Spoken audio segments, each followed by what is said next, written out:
So this next delivery is to a business. I've delivered to this person several times. And shout out to this first person.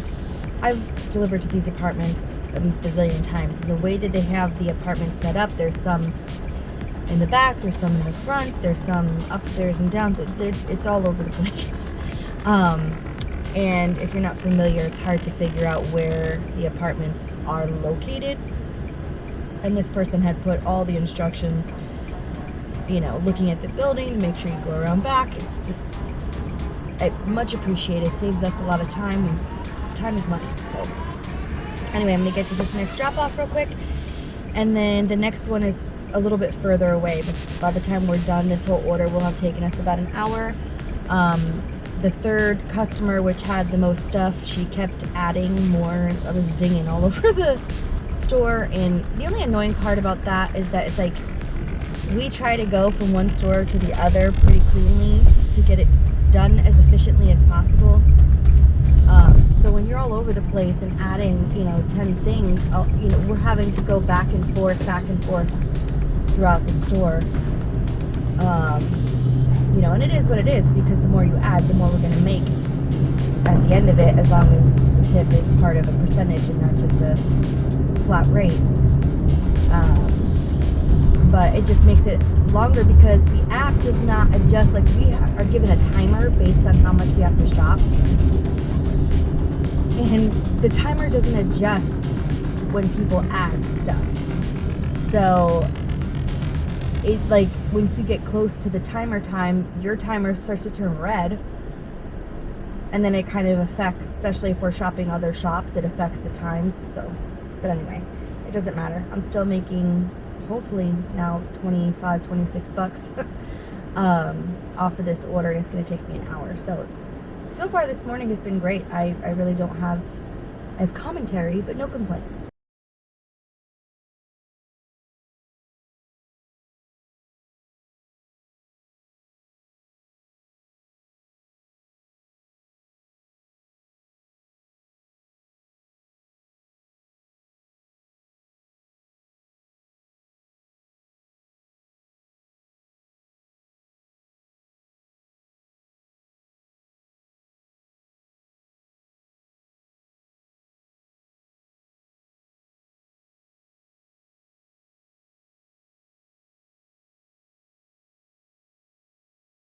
I ended up making $27.39 on that order. It is exactly 2:04 now.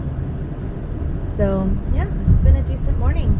I just turned everything back on, and I'm heading back towards a little bit more of a hot spot. Thankfully, where I ended, it kind of loops right out to another hot spot. It's about a mile or so. Well, probably 2. But it'll get me to where I need to go to get some more orders, and if not, I might stop and eat my lunch. Yesterday I had stopped at Panera at one point, and I had like $1 off a You Pick 2. So I grabbed a salad and a sandwich, and I ate the salad. But by the time I was done with the salad, I was full, so I saved the sandwich and put it in a lunchbox for me for today.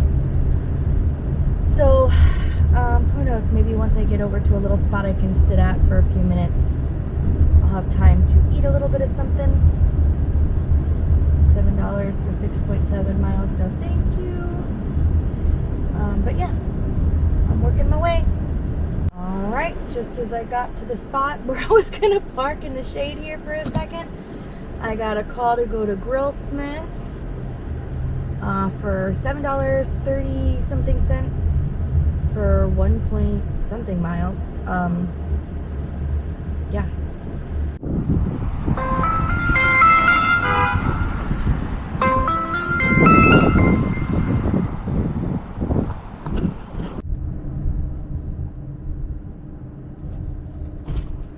Hi, for Erica? Thank you so much. You are very welcome. You. My pleasure. Enjoy. Thanks, hon. You're welcome. Have a good one. You too. Alright, so that took me hardly any time at all. Very quick shop. Plus I was able to grab my son. They did like a vote in his class of what kind of party they wanted for like their last day of school, because they do nothing their last day of school except for like clean and party and play pretty much. And they wanted a candy salad party. Of course they did. I mean, what else would a group of 7 and 8 year olds want to do?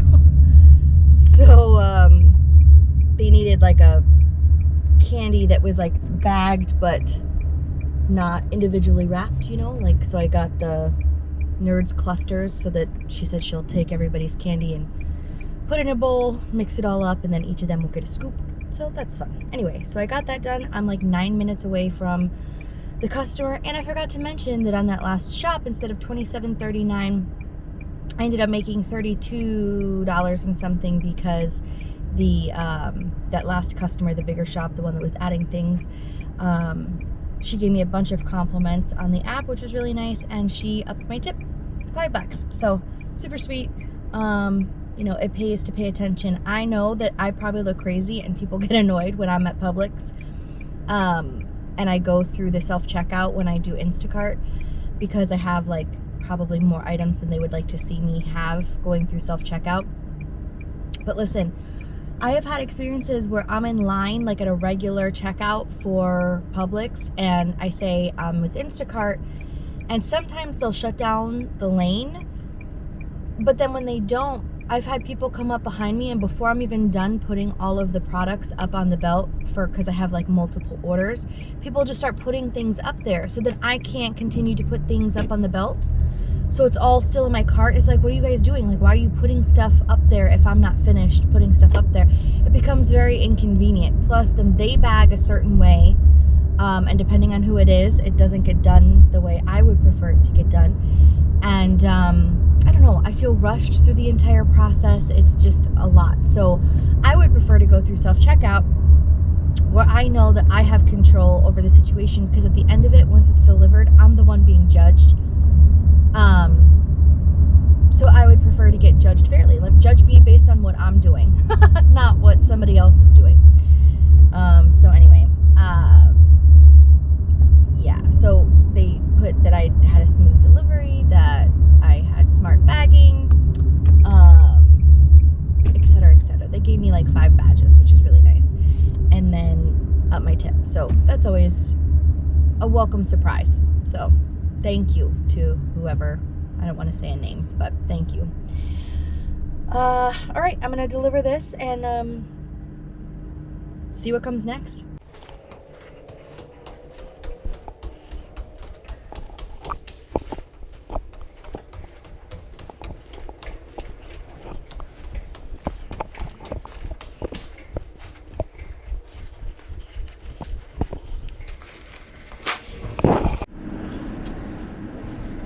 That customer did everything right. She tipped exceptionally well, considering she lives on a 3rd floor apartment. She gave specific instructions as far as where her building was, what the building number was, what floor she was on, the apartment number, and a gate code. Kudos. Good job. Good job. It's the way to do it. All right, so I took another call, $5.35 to go 3.3 miles. It's for Panera. It's about 0.6 miles just to get from here to Panera, which is pretty much getting out of this area. So at the end of it, it's like, what, $5.35 to go 2.8 miles. It's fine. It's 3 o'clock. So, yeah, let's go.